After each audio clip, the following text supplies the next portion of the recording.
श्री सद्गुरु महाराज की जय। भगवान बुद्ध वचन धम्मपद से पुप्फ बग्गो।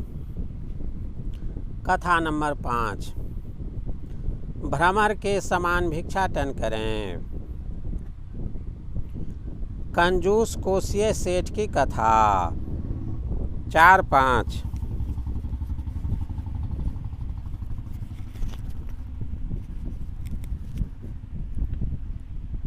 राजगृह के पास सखर नामक निगम कस्बा में कोसिये नाम का एक कंजूस सेठ रहता था। वह महाधनवान होते हुए भी कभी किसी को कुछ नहीं देता था और न तो अपने ही उसका उपभोग करता था। एक बार जब वह अपने घर की 7वीं मंजिल के ऊपर अकेले खाने के लिए मालपुआ बनवा रहा था, तब आयुष्मान मौदगल्याण अपने रिद्धि बल से वहां जाकर उसका दमन कर उसे उपदेश दिए और मालपुआ के साथ श्रावस्ती में भगवान के पास आए। उसने भगवान के साथ सारे भिक्षु संघ को मालपुआ खिलाया और बुद्ध धर्म संघ की शरण जाकर अपने सारे धन को बुद्ध शासन में लगा दिया। एक दिन भिक्षु बैठे हुए आयुष्मान मौदगल्याण की इस संबंध में प्रशंसा कर रहे थे।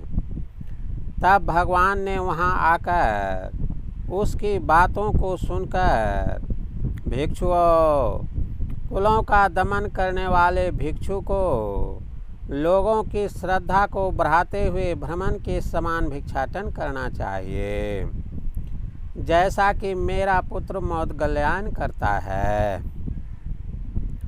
उपदेश देते हुए इस गाथा को कहा। गाथा नंबर 49। यथापि भ्रमरोपफं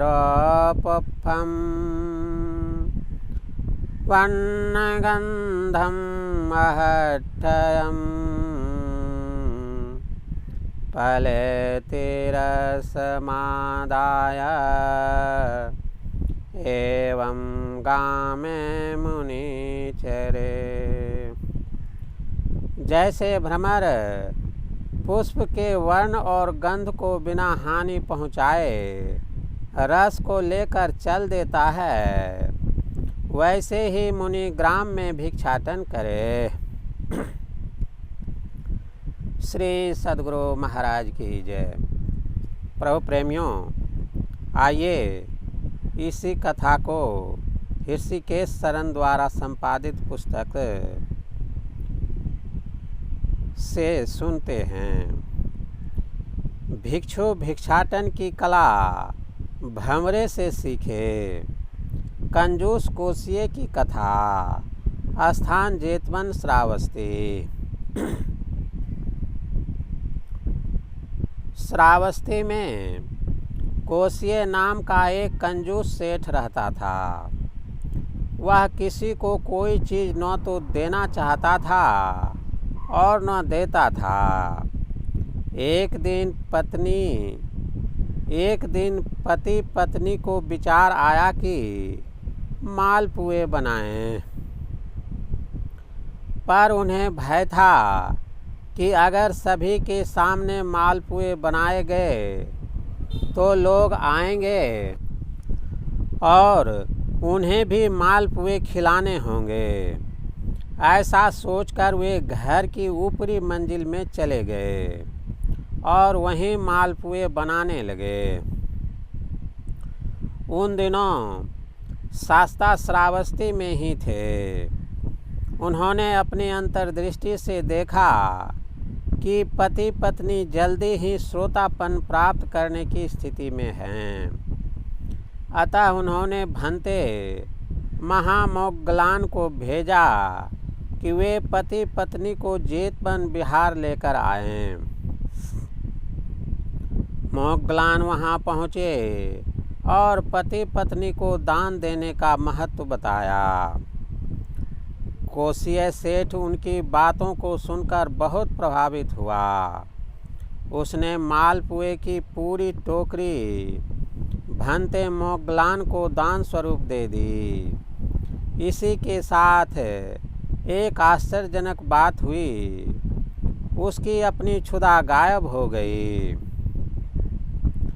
मोगलान सेठ पति पत्नी को लेकर शास्ता के पास पहुँचे।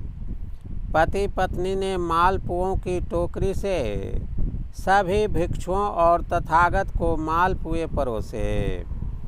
इसके बाद कंजूस सेठ ने अपनी सारी संपत्ति बौद्ध त्रिरत्न, बुद्ध, धर्म एवं संघ को समर्पित कर दी और स्वयं भिक्षु बन गया।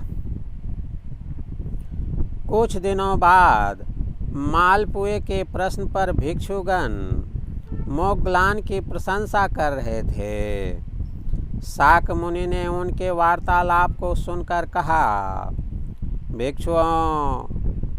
भिक्षु को लोगों के अंदर श्रद्धा बढ़ाने के लिए प्रयत्न करना चाहिए और भवरे की तरह ग्रामवासियों को से भिक्षाटन करना चाहिए,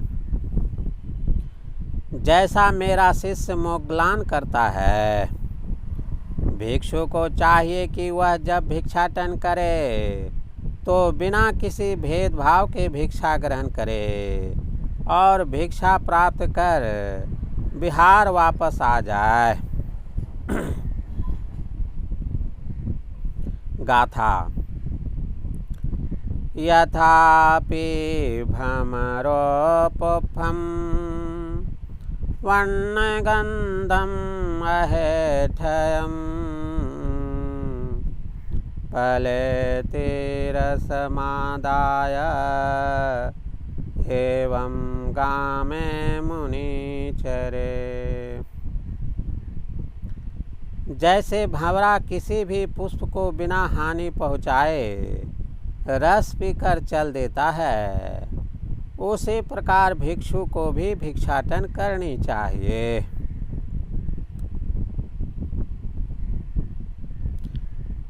प्रभु प्रेमियों, आइए इसी कहानी को ताराराम जी द्वारा संपादित पुस्तक से सुनते हैं।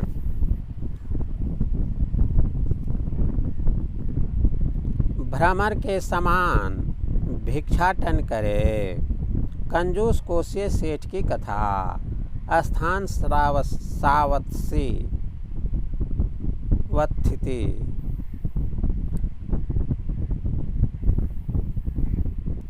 उनचास। सावत्स में एक धनी व्यक्ति रहता था। वह दान देने में कोताही करता था। कोसिये उसका नाम था। वह अपने भाग की किंचित वस्तु भी किसी को देना नहीं चाहता था और न ही देता था। उसकी पत्नी और उसने दोनों ने ही एक दिन मालपुए बनाने का विचार किया। उसके मन में विचार आया, अगर यहाँ बनाएंगे तो दूसरे लोग भी आएंगे और उन्हें भी खिलाने पड़ेंगे, अतः ऊपर के माले में जाकर इन्हें पकाया जाए। अस्तु वे ऊपर की 7वीं मंजिल पर चले गए और वहाँ मालपुए बनाने लगे। भगवान सावत स्थिति में थे। उनकी दिव्य दृष्टि उस पर पड़ी। उन्होंने देखा कि यह युगल शीघ्र ही श्रोतापन फल को प्राप्त हो सकता है। अस्तु मोगलान को उन्हें जेतवन बिहार में लाने के लिए भेजा। महामोगलान वहाँ पहुँचे और उन्होंने उन्हें दान धर्म की महिमा बताई। कोसिये सेठ उससे बड़ा प्रभावित हुआ और मालपुओं का पूरा टोकरा उसने महामोगलान को भेंट कर दिया। उसकी भूख जाती रही। महामोग्गलान उन दोनों को भगवान के पास ले गए। वहाँ पर उसने भगवान बुद्ध और अन्य 500 भिक्षुओं को मालपुए परोसे और अपना सारा धन बुद्ध धम्म और संघ को समर्पित कर खुद बुद्ध शासन का शरणागत हो गया। एक दिन भिक्षु बैठे हुए आयुष्मान महामोग्गलान की इस संबंध में प्रशंसा कर रहे थे। भगवान ने वहां आकर उनकी बातों को सुनकर कहा, भिक्षुओं, कुलों का दमन करने वाले भिक्षु को लोगों की श्रद्धा को बढ़ाते हुए भ्रमर के समान भिक्षाटन करना चाहिए, जैसा कि मेरा पुत्र मोग्गलान करता है। उन्होंने बताया कि भिक्षु जब भिक्षाटन को जाए तो बिना किसी भेदभाव के उपहार को ग्रहण करके विहार करे। जैसे एक भौरा फूल के वर्ण और गंध को बिना क्षति पहुँचाए रस लेकर दूर चला जाता है, वैसे ही भिक्षु को गांव में विचरण करना चाहिए। तत्पश्चात तथागत ने ऐसा कहते हुए यह गाथा कही। गाथा नंबर 49। यथापि भ्रमरो पुप्फ वर्णगन्धं अहेठयम् फलेति रसमादाय एवं गामे मुनिचरे। जैसे भ्रमर पुष्प के वर्ण और गंध को बिना हानि पहुँचाए रस को लेकर चल देता है, वैसे ही मुनि भिक्षु ग्राम में भिक्षाटन करे। शब्दार्थ भ्रमरो बराबर भ्रमर, वर्ण गंधम बराबर वर्ण और गंध, अहेठयम बराबर बिना क्षति पहुँचाए हुए, पलेति बराबर दूर चला जाता है, गामे बराबर गांव में, मुनि बराबर भिक्षु। श्री सद्गुरु महाराज की जय। प्रभु प्रेमियों, आप लोगों की जानकारी के लिए बता दूं कि भगवान बुद्ध वचन धम्मपद नामक इस पुस्तक को आप लोग सत्संग ध्यान स्टोर से ऑनलाइन मंगा सकते हैं। श्री सद्गुरु महाराज की जय।